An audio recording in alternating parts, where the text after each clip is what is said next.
Hello, everyone, and welcome to the Plain Film and CT webinar series hosted by Dr. Imran Lasker, who is a consultant radiologist for multiscleral and general radiology. My name is Danish. I'm a product specialist at Collective Minds, and it's really exciting to see how many people have registered for tonight's webinar.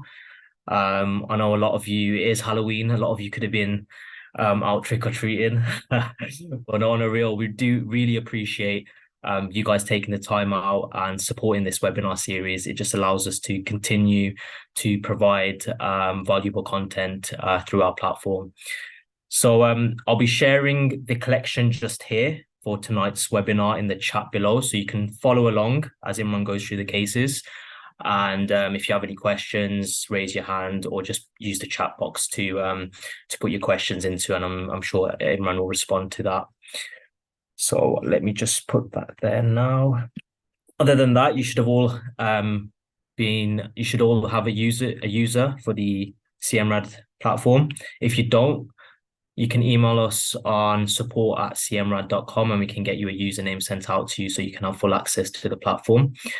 And apart from that, please just use the chat box below if there are any issues with accessing the collection.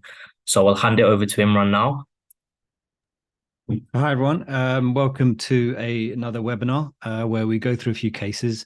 I know, like Dan said, it is Halloween, so I do appreciate that you guys could have been trick or treating, getting some free chocolates and sweets or whatever else people people do on Halloween. So what we'll do is I'm going to share my screen, and like we said already, I will take questions. So there's quite a Q&As and there's a webinar chat. So just feel free. Normally, I do manage to keep track of like the questions that come in. So just feel free to ask whatever you want. So hopefully everyone's got access to cases. Just click on that link that we've just shared to everyone, and we'll go for case number one. And we actually do have polls that will come up as well. So if you guys want to, you can take a little bit, you can get a bit more involved and actually tell us, what you think the answer is and stuff like that. So this is the first case. We're going to go straight to the plain film. And for those that don't know, do click on the cloud button, which is over here in this corner. And that will enable you to be able to actually download the cases temporarily, and you'll be able to have a kind of slightly smoother use of the actual platform. So what we see here is, by the way, just feel free to throw in whatever you think this could be. So what we have here, what's going on? So we've got an abdominal film. We don't have the entire abdomen, but actually, thankfully, what we've done is taken two halves of the abdomen. So we've got the upper abdomen and the lower abdomen. So feel free to answer that poll that's just come up. And so if you have a look at it, you'll try and figure out what it is. Is it a sigmoid volvulus, a cecal volvulus, an incarcerated hernia, or an incarnation hernia? You get the little thing to Halloween. So yeah, we've got a few answers coming in, and at first it can be quite difficult to tell actually, because we don't have the entire abdomen on this particular plain X-ray, right? So you have to kind of let me just get rid of that. So what you have to do is just sort of try and figure out what is actually happening from basics. So first off, we're looking at an abdominal film, and we can see there are multiple loops of dilated bowel within this abdominal film, right? So is this large bowel or is this small bowel? So these look like Haustra. Can you see these? But they don't go all the way across. So therefore, this wouldn't be in keeping with small bowel. Is more likely to be in keeping with large bowel. Some of it actually seems a bit featureless. So you kind of feel like you've got this big sort of area over here, and there's not much in the way of any like lines or any sort of haustra going between there at all. Now, if we go to this lower one, you can actually start to feel as actually, yeah, you know what, feels like it's coming from the pelvis, and it's kind of going upwards and upwards, upwards in that sort of general direction towards the right upper abdomen. And so that's actually pretty much what you'd be describing with what people have essentially said this to be a sigmoid volvulus, which would be different from a cecal volvulus, where it pretty much does the opposite and goes the other way. Now, the thing with the sigmoid volvulus is that you are generally looking for that classic sign of a like a coffee bean sign. And it's not always visible on an X-ray, but you can sometimes see it. And when you do get it, it can be really, really not nice for the patient, obviously, but it does look like a coffee bean, like the ones you'd see in Starbucks. Now, what we have is the CT scan, right? And then what we can do is have a look at what it looks like on a CT. So this CT scan isn't the best of CT scans, have to admit. Don't tell the radiographers. You've got to try and maybe window a little bit, yeah, and then that kind of works a bit better, doesn't it? So we go from the top, and it looks like it's a contrast enhanced study. And for those that can't tell, you look at the aorta and see whether it's slightly brighter. If it's as bright as the bone, then you start thinking, okay, this must be an arterial image. This is not quite as bright as the bone. And actually, when you look at the portal vein, which is probably somewhere squeezed around here, and you compare the two, that one to that one, this one looks a bit brighter, doesn't it? So therefore, this must be a portovenous image. Now, as we scroll, you can straight away see that, yeah, there's loads of this dilated bowel, right? And again, you can see that these lines that go across. On this one, it does look like it goes all the way, but this one doesn't go all the way. And plus, it's sort of more on the peripheral, the outside of the abdomen. And so this can be really daunting when you're first doing on calls and you're not entirely sure what's going on. You think, oh, there's so much like dilated bowel. So the key thing is to do is go for the common things first. So generally, I would go all the way down to the hernial orifices and make sure that there's no sort of outpouching of bowel. Then I'd go all the way down to here, looking for any obturator hernias, because that'd be an easy win. And genuinely, after doing that, then I'd be looking for a sigmoid or a cecal volvulus. And the best way to do that is probably just to use the MPRs. And as you scroll through, you'll hopefully this works. We scroll through, you'll see a little twisting of the bowel. So if you keep your eyes over in this area over here, can you see that? And what I'll do is I'll kind of go forwards and backwards. You can see kind of twist. You see it do like this and like that, right? And that little twist is pretty much that the volvulus. That's where it kind of twists on itself. And then you get that sort of obstruction. See, it goes like that and then back again. And it's like a whirlpool sign. That's genuinely what they would call it, like a whirlpool sign. And so now you pretty much know that this is a sigmoid. This is a sigmoid volvulus, right? So the next thing is like, what do you actually do with the sigmoid volvulus? So generally, you need to decompress it. You'd be putting in a flatus tube, but there can be situations where things have actually got worse. So you'd be looking for ischemia. You're looking for a perforation. You'd be looking for that kind of thing. And now I pointed out that swirl. Can you see it? So if we go sigmoid colon here, you can feel like a little bit of twist, and then there's like kind of pouching here, and then it goes out like this. And then it becomes very, very dilated afterwards. And so that's what it looks like on CT. And so whenever you see any dilated bowel, go for what I've said. First things first, go for the hernial orifices. Then you go for the, once you've done the hernial orifices, go straight through into the, look for any sort of hernias anywhere else in the body, and then just go for a sigmoid volvulus. And by doing that, and what you need to do is just do the corona views and just have a look for that whirling sign. If you haven't done that, then just have another look at the whirling sign on the axial views, and you feel like you can see it just around there. Now, here you do actually have hernias, by the way, for anyone that wants to know. You've got a hernia there and a hernia there. And the thing about this hernia is that these look like they contain fluid, but they don't contain any bowel, because look, this kind of goes there and then it just sort of disappears. You get a bit of bowel, but it doesn't look like it's poking through. So these are hernias, and they are hernias with some intrapelvic fat, I guess, and a bit of fluid, but nothing more than that. And nothing more than that. So there's no complications secondary to that. So don't fall for that. And in truth, I have fallen for that, where I've gone for the hernial orifices thinking it's an obstruction, but actually obstruction is far further proximal to where I thought it was. So it's just very important that you really look at the hernias. If you've got a hernia, make sure that it's definitely bowel going in and out, and there's definitely dilatation like pre going into the hernia in the first place. Right, so no questions from what I can see so far. Let's go on to the next case. So this one's a little bit of a story. This was a young guy. I think he was 13 or 14 years old. And he turns up to my ultrasound, actually. And, hang on, what's going on here? Okay, let me try and open it again. Sometimes. So I will, let's open this one as well, if that works. Okay, so that worked. So I don't know what happened with that last one. I'm going to try and open that last one again because it's working earlier. Yes, here we are.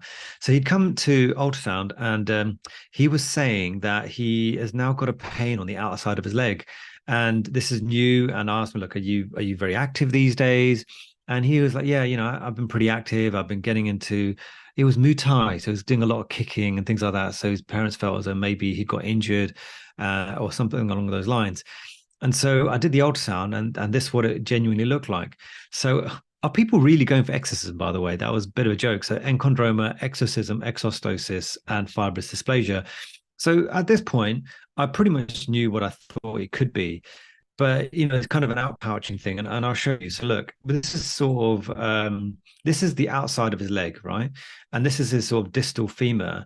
And it felt like there was kind of outpouching like this and this sort of irregular contour to this weird thing over here. And maybe a little bit of fluid there, and it's sort of causing a bit of mass effect onto everything outside as well. And so you think, okay, well, what could that be, right? And this is the first, and he's grown up his whole life and never even noticed it. So we did the X-ray, and exactly what we thought it could be. So what people said. So for those that thought it was an exorcism, it's not an exorcism. Thankfully, he was fine. He was acting completely well. I didn't need anyone to come in and do an exorcism on him.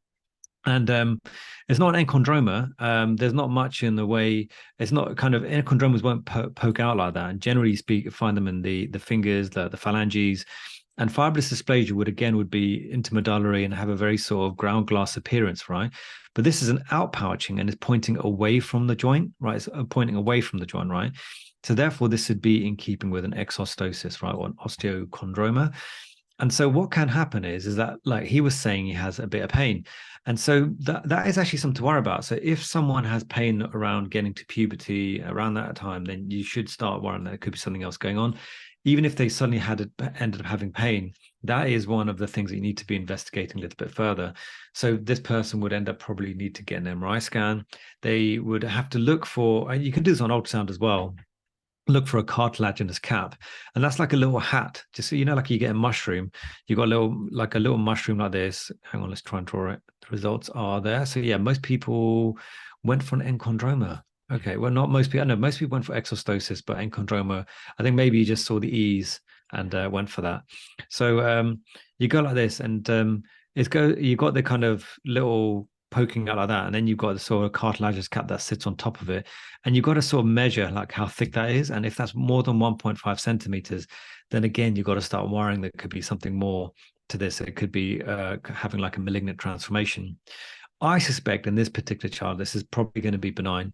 Still is going to be benign, but due to the recent activity, he's got, I probably got, you get something called iliotibial band syndrome. So he's probably got an iliotibial band that's going along like this, and it's all getting kind of hitting there, causing a little irritation. And I mean, I don't actually know what they're going to do. I'll try and follow up, but I wouldn't be surprised if they try to alleviate some of the symptoms by trying to shave that off or something. But that was quite an interesting case, something from the wild, and from someone that had no idea that I had an enchondroma, exostosis. I'm saying enchondroma now, aren't I? Okay, so let's have a look at this one, pedunculated failure.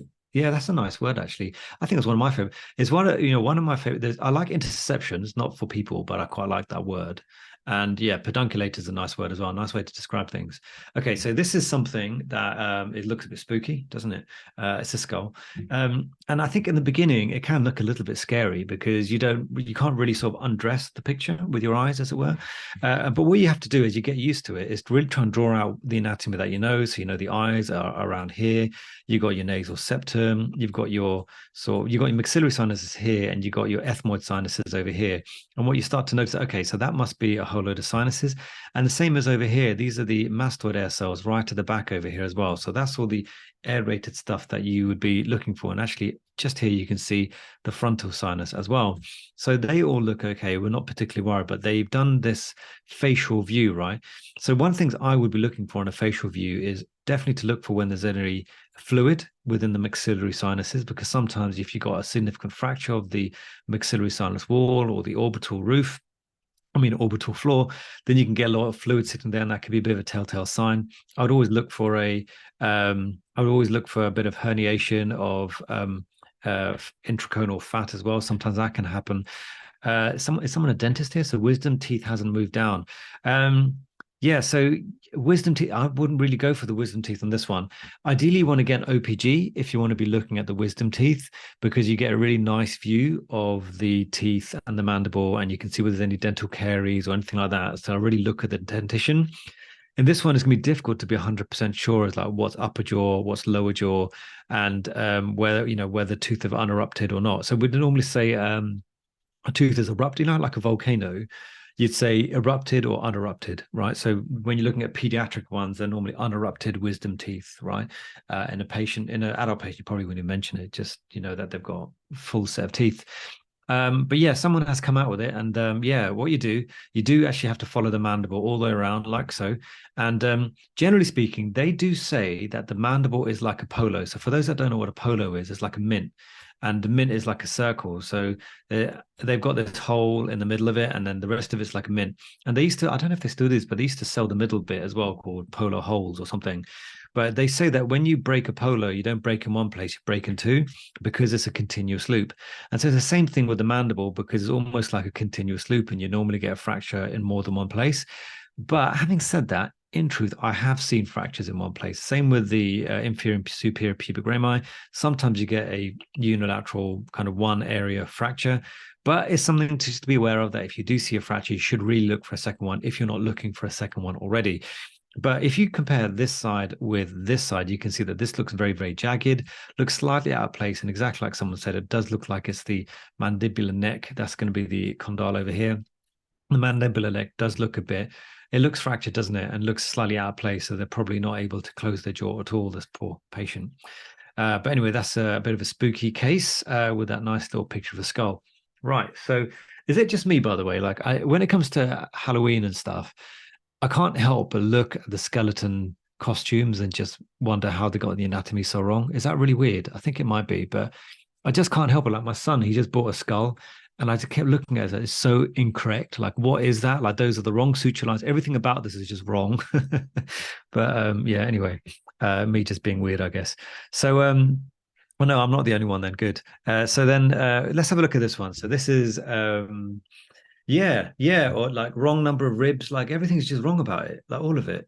Okay, so then we have a look at this hand, and normally what you do is you'd be looking for the metacarpal necks, right? So the metacarpal neck is very, very common to get a fracture, and definitely the fourth and fifth because people, they don't know how to punch properly. And they end up getting the translation of forces in completely the wrong place.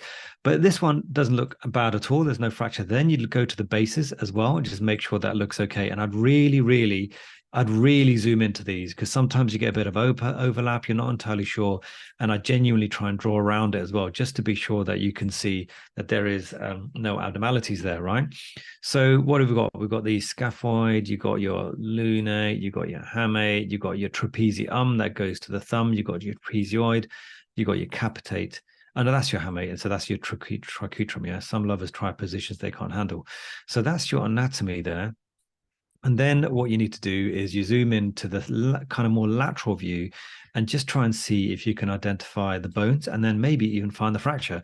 So yeah, someone has said, a few people said triquetral, and that's not a bad shout because generally speaking, if you see a fracture in the dorsal aspect of the wrist, most likely it is going to be a triquetral fracture. But I think on this one, if we draw it, so that's your scaphoid, that's going to be your lunate, that's going to be your triquetrum. That's going to be your trapezium to the thumb. Your trapezioid is somewhere there. Your capitate is probably somewhere there. And then over here, you've got your hamate, and it looks like there's a bit of a jagged edge there. Can everyone see that? So I'd actually go with a hamate fracture on this one rather than the triquetral fracture, but I completely understand why you'd say that. Now, someone has said that they felt there could be an enchondroma. So it's not very usual you get an enchondroma within the carpal bones. I mean, nothing's impossible, and it can happen. But there isn't really, if you're talking about this radiolucency, that's more going to be because of the way the actual triquetrum is, it kind of curves around a bit, right? But if you look here, there's no lesion within there at all. So I wouldn't go for a enchondroma or anything like that. This is going to be most likely, there's going to be a hamate fracture. And you can see there's probably going to be a bit of articular surface involvement as well. So now we know that. Let's have a look at the other view. Oops. Let's erase that. Wait, if you double click, you make a circle. Why is that? Anyway, I don't think you can really 100% see it on this view, can you? The oblique views really helped us here to be able to find it. Without the oblique view, I don't think it can. I don't think anyone can see that. I'd be surprised if anyone's going to be here and say they can see a fracture there. But yeah, undoubtedly, with the radiology rapids, they say that if you can show the fracture and everyone's like, "Yep, there's a fracture, then they put that into the exam. And I would say that that is going to be like, yeah, you can't, there's no denying that. That's definitely a fracture. Detecting scaphoid fractures can be very, very difficult, very, very difficult in some patients because sometimes they're non-displaced and yeah, so sometimes you can't see it. So what you end up doing is doing another X-ray in like 2-3 weeks time or something, just to see whether there's any callus formation. And even then, sometimes it can be difficult. The patient's still complaining of pain. Ultimately, an MRI scan is probably the best way forward. I have seen people do CT, but I personally find that MRI scan is probably visually anyway easier to see because you just get a whole lot of edema. There's no doubt about it. CT can be a little bit hit and miss. But yeah, usually when you're detecting scaphoid fractures, it's usually going to be like a follow-up X-ray if you're not going into sort of higher, what would they say, higher complex imaging like CT and MRI. If you're just going to go with plain films, you just do repeat. Right. And again, it depends on the patient's symptoms. Like if the patient's like, look, I'm seriously in a lot of pain, it's not getting better, then you know what, just get a CT or get an MRI. Not worth it. Okay, as in it's not worth them going through pain for no reason, right? It's better just to find out. I mean, I would want to, wouldn't I? And so would you, I assume. Right. So let's have a look at this one. So navicular, you know what? I usually, when I do these X-rays, I will go for the heads. Okay, so you look at the metatarsal heads, just make sure there's no vascular necrosis, and then I look at the shafts of the metatarsals as well to make sure there's no evidence of any stress fractures. And sometimes they can be so subtle. You really got to zoom in and see whether there's any sort of fluffiness anywhere like that, or any sort of discrepancy anywhere. In this one, I don't think there is any sort of stress fracture whatsoever. And then the next thing you want to do is have a look at these toes, right? The right at the end, the terminal phalanges, because so many times these things are missed. So what I've done over the years is try and figure out like what are the things that are generally missed and go for those things first and then go for the more obvious stuff, right? So you'd really look at these and make sure you draw around the nail bed, right? Just to make sure that, yeah, I know where the nail is. I know where the nail is. Those aren't going to be fractures. That's nail. That's nail. That's nail, right? And just have a look that there's no fractures, there's no crush fractures or anything like that. Someone's already picked it up, which is great. But yeah, you can see that there is definitely a fracture located in the neck of the third metatarsal, right? You can see that kind of irregularity there, slightly displaced as well. Now, what I'd always say as well, like I'd never ever stop. Once you've seen the X-ray, you just still got to keep looking. You just got to make sure because people don't go away with like just one fracture most of the time, right? You just got to look to see whether there's any other injuries, right? You got to make sure that the second metatarsal base lines with that sort of intercuneiform space. Make sure there's no potential Lisfranc injury. You also want to make sure that there's no fracture of the navicular bone. I've seen so many of those over the years.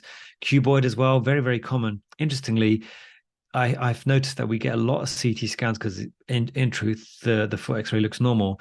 And you end up getting this tiny little fracture, like right at the end of the right around here. Someone saying they saw a hairline. Okay, I'm going to have a look for you.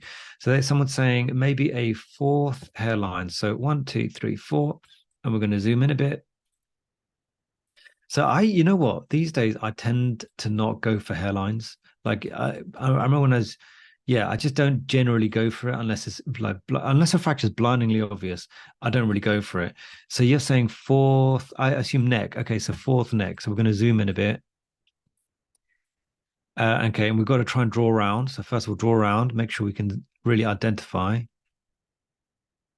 Yeah, I don't think I can 100% see it, but you're right as well. Like it may show up later. You may be doing a follow-up X-ray, and you may see some callus formation. Oh, okay, I didn't see that. And you're again right. Like sometimes we'd get a normal X-ray, and they come in and they'd have like a really small fracture. And I'll show you where generally this is where I always look whenever they get a CT scan.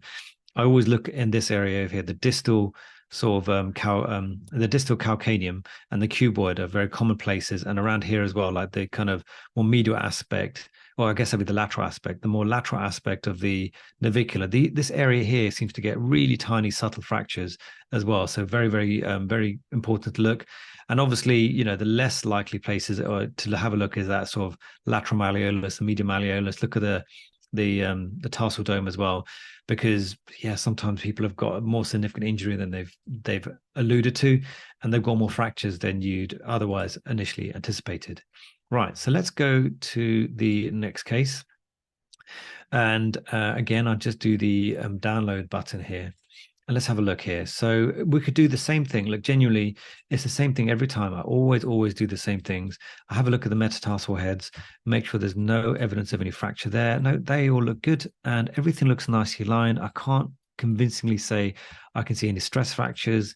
Let's zoom in a bit. And sometimes you feel like, oh, you know what, there's a little bit of increased cortication, but it's so uniform. It doesn't look fluffy. It doesn't look fluffy like you'd expect with a stress fracture. So I wouldn't really go for it.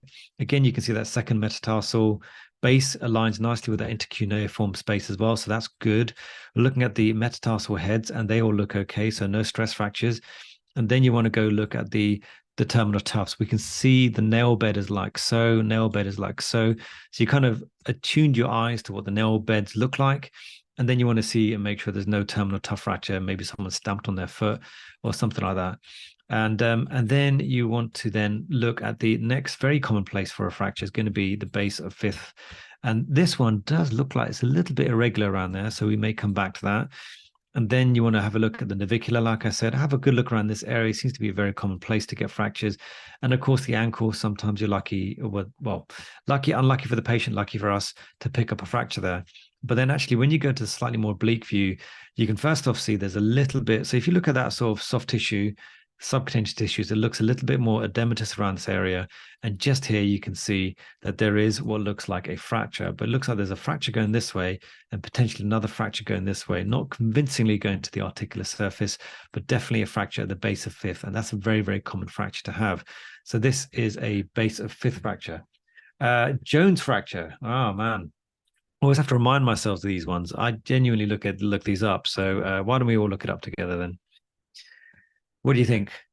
Extra articular? Yeah, I think it does look extra articular. So let's see, Jones fracture. Can I drag it across? Let's see if I can drag this across. No, it doesn't. Does that work? Okay, what I'm going to do is open a new tab and then does that drag? It did work. I never knew they could do that. Okay, anyway, that's a good, nice. I literally just dragged the picture and dragged it onto the Chrome and it worked. So someone's asking, is a Jones fracture? So avulsion fracture is where you get a pulling. A Jones fracture would be across like this, and a stress fracture would be across there. So actually, I would go, but it looks like you feel you got one there and one there. So I reckon there's a combination here because you've got almost two fractures here. One that goes across like this, and that could be an avulsion, and that would be your base of fifth. So it'd be the peroneus brevis tendon. Yeah, the peroneus brevis tendon would extend and attach to here, so that could pull it and that would end up with a fracture. But you've also got a fracture that doesn't have any articular surface involvement at all, extending into the intermetatarsal space. So I assume you mean this area over here. So you're worried about, so this is actually the tarsometatarsal space. The intermetatarsal space would be between these guys here. So I get, yeah, this goes all the way across. Oh, if that's what you mean, then yeah, it is going across towards that sort of more medial aspect of the base of the fifth metatarsal as well. So I think this one, which has actually turned out to be a better learning case than I expected, is a combination of the two, isn't it? It has to be. Right. So anyway, so that's the only fracture that we can see. And everything else looks okay on this particular plain film. Right. So we have got through. So what I try and do is give you guys a fair few like plain x-rays just to sort of get into things. And obviously there's varying ability that turn up. And then we do some kind of interesting CTs, like just CTs I thought were quite good. I have a few learning points. And I feel as though a lot of the time, you know, when you look at an X-ray, you can see the X-ray, you can see a fracture. It's fracture, non-fracture. But with CT, there's a little bit more thought that goes into it. And not everyone gets the chance to go through it, properly through it. So we'll go through these and see what we think. So if you can, open this one, have a look and see what you think. And what we'll do, we'll scroll all the way from the top. So I always scroll from the top, go all the way down. I always do a run through. So I highly, highly recommend. I say this to all my registrars. Do that thumbs up thing. So I've got this new camera, by the way, and I put thumbs up. Does that work? Yeah, there you go. Thumbs up. So, and I've been accidentally thumbing up and it's been doing that, has it? Maybe. Right. So what you do is I genuinely just get people just do one scroll through, right? Just do that once. And after a while, I've been doing one scroll throughs on these things. You like things would just start jumping. Oh, that's not normal. That's not normal. That's not normal. So I've done one scroll through. I'll do one more. So one scroll through. So regardless of what that report says for anyone, I recommend doing one scroll through and then reading the report. If you're a registrar, a radiologist, I would highly recommend doing one scroll through. And as time goes on, you just spot things so quickly. Actually, it's been quite a useful thing to be able to do. Right, so let's go from the very top here. We can see that there is a contrast enhancement here. You can see the aorta is where I pointed it to be, but it doesn't look quite as bright as the spine there. So I wouldn't say this is an arterial phase. Let's have a look at that portal vein. That portal vein is sitting over here, and that aorta is there. And actually, that looks slightly brighter. So we're probably looking at a portal venous image, right? So this person's probably come in with abdominal pain. Let's have a look at the gallbladder. The gallbladder looks okay. That's a very common area for having pain. Liver actually looks all right. Other places to get pain is going to be the pancreas. So the pancreas is sort of leaf-like structure going like this. So I'll go up and down so you guys can see it. It's going like so, like that. And that looks okay. And the main way to do that is to have a look at the fat. So that's the fat there. You want to look at the fat there. You want to look at the fat there. And the fat around that pancreas actually looks okay. It doesn't look bad at all. And then you want to look at the kidneys, because the kidneys can cause pain. And when you look at the kidneys, which are here and here, by the way, you can see the collecting system. You can see that perirenal fat. That looks okay. It doesn't look like it's particularly dilated. This one looks like it might be slightly wider than that one. So we might have to keep like kind of bank that in our minds that there could be something going on with this one for some reason. It doesn't look quite right. So yeah, someone's come in with a good answer. That's very good. So maybe look for a source, or what could it be? So now let's go right to the bottom. I quite literally go right down here, and then I'll follow it up. So you can see where my pen is, hopefully. You can see here, we're following, going like so. Sigmoid colon, right? Sigmoid colon, coming up to here. And then this area looks really weird, doesn't it? Doesn't look quite right. And then you come across to this point, and then you come up to the descending colon. So you ever get lost, always go for the descending colon, and then come down, come across, and then look, right? If you ever get lost, if you get lost again, go for the ascending colon. Those are usually the constants. The sequel pole, everything else seems to move around a lot, but the ascending and descending colon are usually good places to look for, to re-navigate, recalibrate yourself. Also, this area here is going to be the ileocecal valve. You know that because there's a bit of fat there, and that's because you've got these fatty lips. Fat looks like this, and therefore you get a little bit of fat around here, and you can see it kind of goes around like this. So therefore that must be the ileocecal valve, and that must be the terminal ileum coming out of here. So far what we've seen is that there's this very odd looking area located within this area over here. So we've got sigmoid colon, but it feels like it kind of bubbles up and goes up this way, and potentially could be some sort of communication or something. Is it a communication with another piece of bowel? What's that one? You just wonder, there's something going on here, right? So now what we do is go to lung windows. Let's get the lung windows. And thankfully, collective minds are really good. You can actually use, like, just by pressing the numbers, you just like with your normal pack system, you get the lung windows coming up. And scrolling through, some of you have noticed that there is a bit of intra-abdominal free air. And for those that don't know how to spot that, first off, that's lung, yeah. Then you got diaphragm, but on the other side of the diaphragm, there's some air there. Can you see that black stuff? And you come to the top, and actually, yeah, just underneath the hemidiaphragm, there is some air. Let's see if we can find any more. And now as you look, that is all air around the liver. Quite a lot of air coming further down. Another dot there, another dot there. See if we can find any more. Another dot there. Any more? Yeah, another dot there. A few dots here, a few dots here. Can we find any more? So what you can do sometimes is look for where the most air is going to be, right? Another dot there as well. Any more dots anywhere else? Not really. So if I didn't have the abnormalities that were sitting down in the abdomen, like down in the pelvis down here, and you had a whole load of air sitting within the upper abdomen, and you couldn't find a cause for it, then you would be, I don't think it's unfair to say that, oh, this could be in keeping with a perforated duodenal ulcer, although you haven't been able to find it, because you have a whole load of air located within the upper abdomen. But when you've got no real abnormalities located within the upper abdomen, right, like so, and the only abnormality you really get is down in the sort of pelvis and the sigmoid colon over this region, then you have to try and figure out, like, why does it look like it's abnormal here, but a whole load of air has gone upwards, right? And it actually is more likely that they've had some pathology down in the pelvis, and it's actually been around for a bit longer than imminently. It's less than a day. It's been around for more than a day. Maybe they have been able to sit up. They've been able to walk around. And so then the air starts traveling up the body towards the upper abdomen. And actually, what happened with this patient is that they had a previous episode of diverticulitis, and they weren't feeling any better, and they had this sort of very sort of soft tissue thickening, inflamed region over here, a potential sort of fistula, which would be a communication between two bits of bowel, which is kind of happening because of this. And they still had a whole load of intradermal air, which meant that they could have a potentially continued slow leak. So what you can do in these situations is actually to put in some gastrographin under fluoroscopy into the rectum, and then sort of start taking repeated images and just see whether you can identify like a tract, or whether you can identify any spill into the abdomen. That's usually like a decent way to try and find if there is that kind of thing. And I actually did a lot of that when I was doing my St. Mark's job back in the day. So anyway, hopefully that was useful. Someone did come out with it, perforation. So that's very good. Well done. You picked that up very well. Right. So let's have a look at the next case. So I'm just going to download the images. And so what you do, you click on the download, and then you got that red thing going right across the top. And when that's all the way to the top, that's when you know you're ready to have a full scroll through. But this one, you can still scroll through quite nicely, but you won't be able to go through all the images just yet, right? Right, so let's have a look. So contrast in our study? Yeah, contrast, I think so.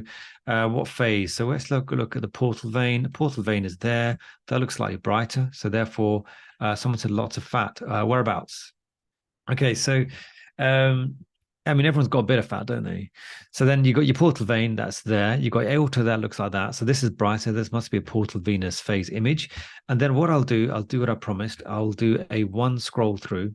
So let's go from the top all the way down, all the way down, all the way down, all the way down, all the way down, all the way down, all the way down, like so. And look, that is okay. So now you've gone all the way down and all the way through. And I suspect the person that has messaged here is talking about this region over here. Yeah, and you'd be completely right. There is something not quite right about that area. We've got to try and figure out what is going on, right? What's actually happening with this patient. You may have noticed they've got a whole load of these sort of subcutaneous fat stranding there. And that's most likely, usually, yeah, exactly. Well done. Most likely because they're diabetic, they've had insulin injections, and that kind of thing. So now when you look up here, they've had some previous gastric surgery as well. Can you see that? It looks like they've had maybe some gastric band or some sort of surgery up in the abdomen, but that doesn't look like it's related to what's going on. So then we have to go back to basics and figure out what's happening here. So gallbladder looks okay. Liver looks okay. What does the pancreas looks like? That usually gives you, if there's any problems you see around the pancreas, this is the peripancreatic fat. Pancreas looks okay, doesn't it? Adrenals look okay. Kidneys are here, nice looking fat there as well. That all looks good. Actually, I wanted to go back to the last case. After this, I'll go back to the last case. It was something I wanted to check. And then look at that spleen. Can you see that? That kind of area there doesn't look quite right. Spleen is there, and then a whole kind of segment of it looks like it's not enhancing for some reason. So let's go on the coronal images and see what it looks like there. So the coronal images, yeah, it looks like a wedge. Yeah, so exactly. Someone's kind of pretty much said it.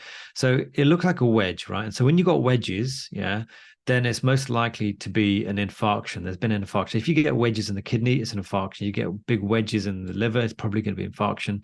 Same as the spleen, you got this kind of wedge-looking area that looks like an infarction. Right. So we figured out this person's got an infarction of the spleen. So they've probably got some sort of the vascular path or something like that. But then you've got this area over here. It looks like there's a bit of fluid there and lots of fat stranding. So is there a perforation? Like, is that going to be what's going on? So you got to go for the bowel, go all the way up, follow it around. So that's sigmoid colon, going all the way across, all the way across, all the way across like this. Keep following, follow a mouse, follow a mouse. There we are, coming up, coming up, coming up, coming up. I haven't seen any perforation. It's all around this area, isn't it? It's coming up, coming up, coming up, coming up. Coming up this way. Yeah, that looks okay, doesn't it? Doesn't look like there's any perforation. The bowel actually looks all right. So then if there's a perforation, there'd be air, like that last case that we had. So let's go for the lung windows. Lung windows look okay. So I don't see any sort of free air anywhere. Definitely not in the upper abdomen. No Lockheed's there outside the bowel. So it doesn't look like we've got an infarction going on. So what are we looking at here? So we have got, so you've got your mesenteric. So this is your mesenteric side. And then you've got your anti-mesenteric side, right? This area over here. And this looks very sort of spherical, lots of fluid located within that region. And actually what this would be in keeping with would be, oh, hang on, have I got the wrong windows? This would more likely be in keeping with an mental infarction, a bit like when you get an epiploic appendicitis. Sometimes you get these post-surgery, sometimes someone's a vascular path. There's been lots of reasons for someone to have a mental infarct. And this is most likely what this is. This area over here, you've got this sort of fat that looks like it's sort of becoming liquefied. There's lots of fat stranding around that area. And then on the background of also having a wedge infarct of the spleen suggests that they may be throwing off clots or there's something wrong with the vascularity with the vessels. They're also diabetic. So generally diabetics will also be more prone to sort of vascular problems like this. So this is most likely what it's going to be like in a mental infarct and a splenic infarction as well. A mental. So let me, OMENTAL.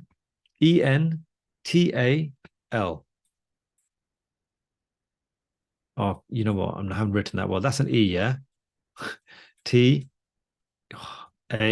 a mental. I've written that terribly.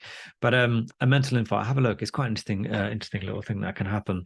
But I've seen these, right? So we've had post-surgical patients and they've got this collection and they keep following up, and this collection is just not disappearing. And it's because it's kind of collection, but it's not a collection at the same time. It's not quite the same. There's not perforation like that. It's like infarcted fat as a result of someone going in and nipping a vessel or being a vascular path in general. Right. So let's have a look at this CT scan. This looks like a plain CT of the head. We're just going to wait for the red bar to go all the way across from the very, very top. And then again, same as the abdo-pelvises, I go from the skull vertex all the way down. So patient comes in with a bit of confusion. Oh, yes, I did say I was going to go back to the yeah, thank you. I wanted to check something on case 7. Let's go back to case 7 for a second.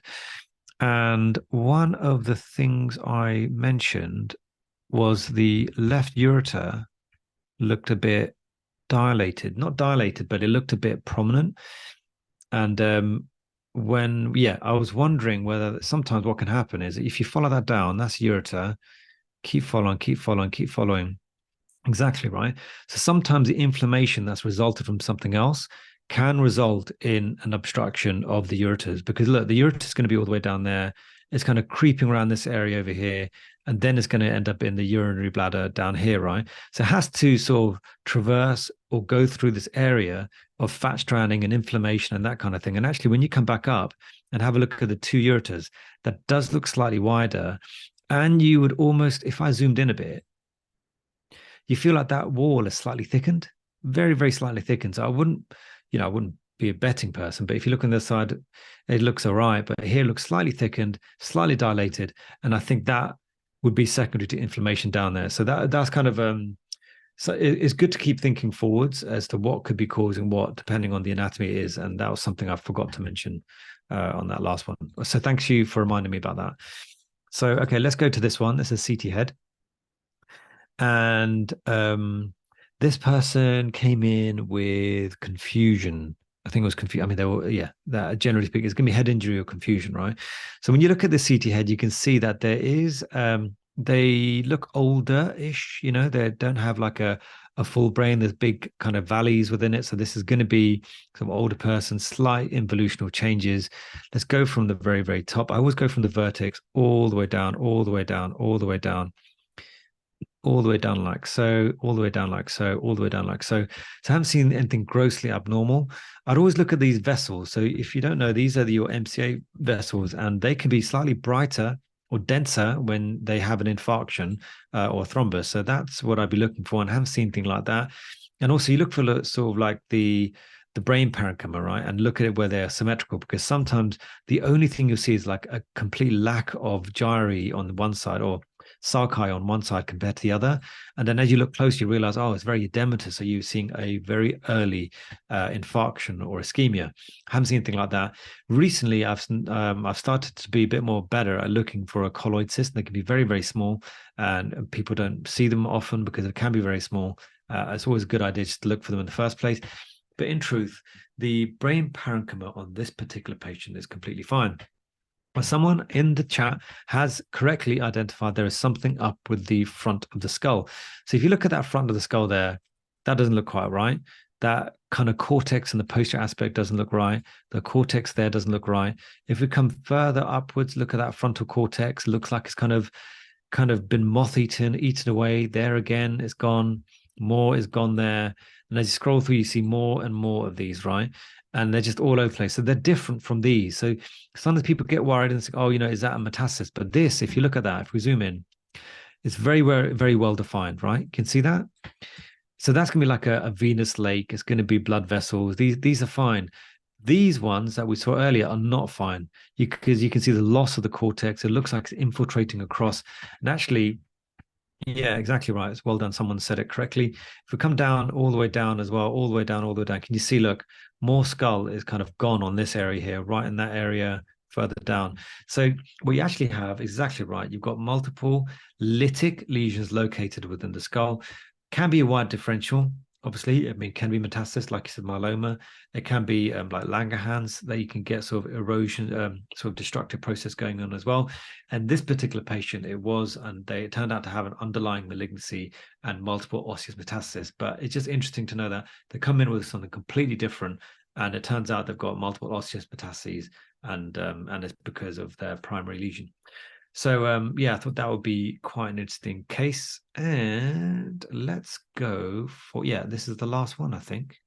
Let's have a look. So last one, I think we might have do we have a poll on this one? I think we might have a poll. Yeah, we do. Right. So nice Hollywood, a nice Halloween theme. Okay, so we'll have a look at this case. Oh, everyone's just gone for it. Man, you guys are quick. Did you just guess or just okay? We didn't even look at the case yet. All right, fine. So yeah, so pyelonephritis, yeah, okay, is usually caused by E. coli. Klebsiella can cause it. Other things can cause it, but usually it's going to be E. coli that causes it. So this patient came in with fever, unknown cause, query cause. They weren't entirely sure what was happening. So we did a full CT of the chest and abdomen and pelvis.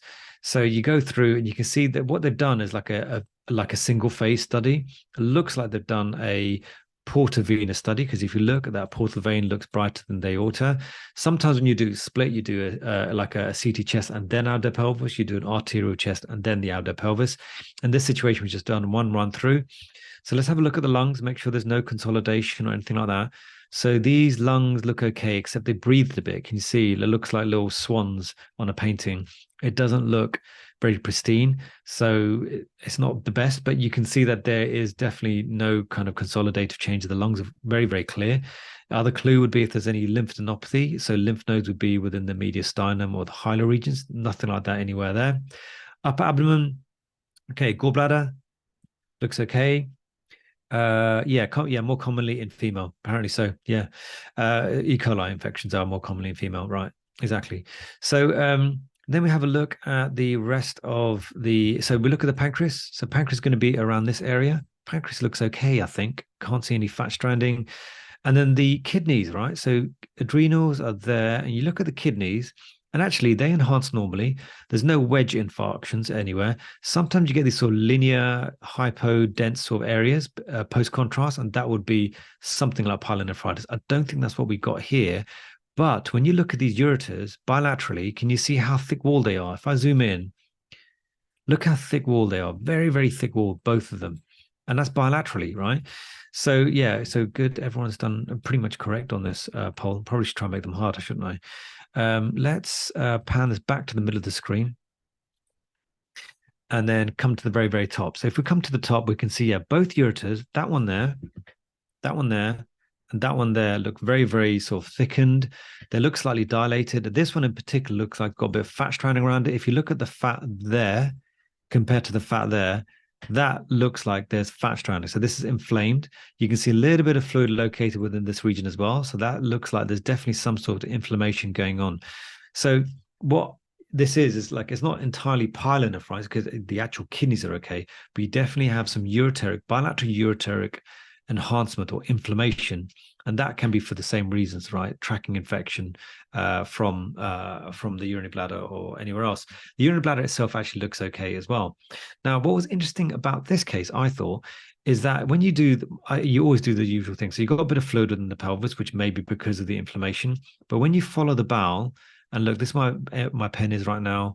Keep staying with my pen. We're on the descending colon. We'll come to the splenic flexure. They breathed a bit. Do you remember they breathed a bit? So it can be a little bit difficult looking at the transverse colon, but transverse colon is down here.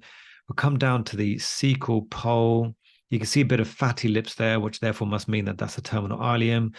Now we're trying to look for the appendix. And actually, can you see this little tiny thing there? So if I zoom in and follow that, that goes that way, and probably goes to cecal pole, and then come up this way, this way, this way, follow, follow, follow it, and then it stops. So therefore, when you look at that appendix, yes, it's not enlarged, but it also looks like it's slightly enhancing, very, very slightly enhancing.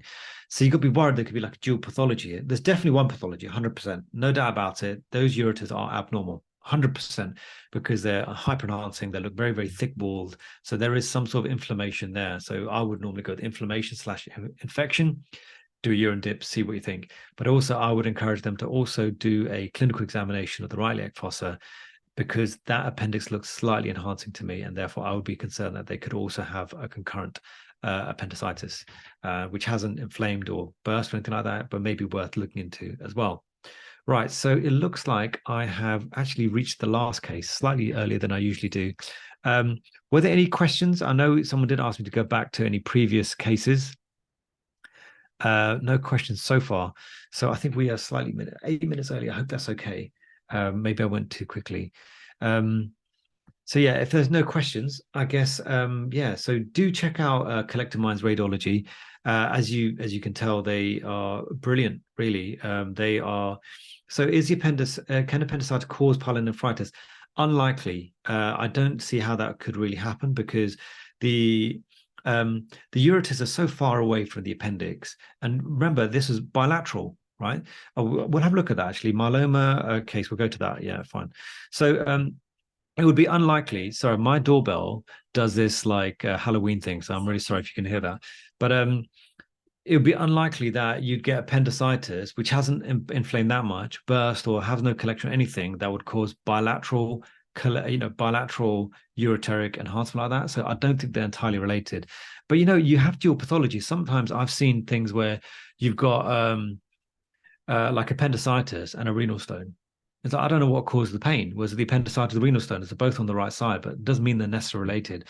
Patients don't come in like textbooks. They sometimes come in with all sorts of weirdness. Some journal cases, yeah, maybe, or Halloween. Maybe, yeah. So someone wanted to go through this case. So what's the question? Is myeloma caused? Was it dural bulging in the frontal sinus? So look, yeah. Thing is, look, you got your frontal sinus, and the frontal sinus has got bone, right? And so I don't think this is going to be related to the sinuses. It's not going to be sinus disease. This could be just be destructive bone lesion that has extended. So expansile destructive bone lesion that extended into the sinus. Alternatively, you could actually have the situation. And there's someone saying, is it dura bulging? So the dura, it looks like it's bulging to me. Yeah. Better way to look is by doing an MRI scan if you are concerned. I don't see why anyone would be concerned about the dural bulging, but you would do an MRI scan because when you look at the CSF, it's going to be very, very bright, and you may be actually be able to see that sort of duraflexion, like kind of pushing inwards.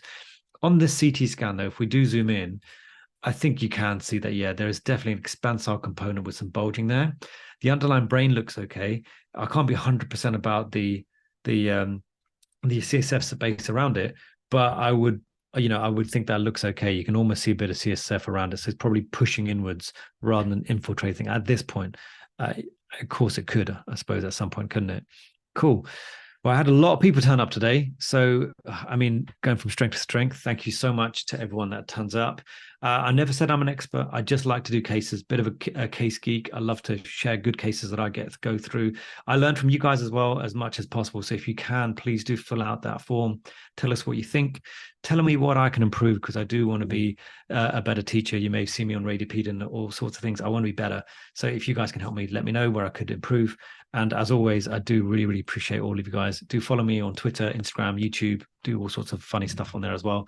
And I run courses with radiology seminars as well. So previous lectures will be on the Collective Minds YouTube channel. They are now, as far as I'm aware, and Dan can correct me, but they are start to upload some of the videos straight onto the platform as well. So you may be able to go through previous cases with the video that's already in the platform. So you don't have to go between platforms. You can stay on one platform and go through the teaching that I've done. And we have done a lot now. I don't know what number this is, but we've been doing this for more than a year. So there's an absolute, actually saying there's a wealth of knowledge is probably a bit big-headed. There's a lot of stuff to look at. Let's leave it at that. Okay, cool. Anyway, have a good evening, everyone, and I'll see you on the next one. Bye. Thank you, Imran, for another great interactive session and making it a little fun as well with the Halloween themed poll questions. I'm just going to put the feedback link in the chat box below. Please do fill that in to get your CPD certificate. And if there are any cases that you want to see in the future for Imran to look at, you can post the case into onto the global community, or you can comment in the reply section of any case at Imran Lasker, and he can take a look at that. So yeah, do remember to fill in the questionnaire. It really does help us out, and we'll catch you all in the next webinar. Thank you, guys.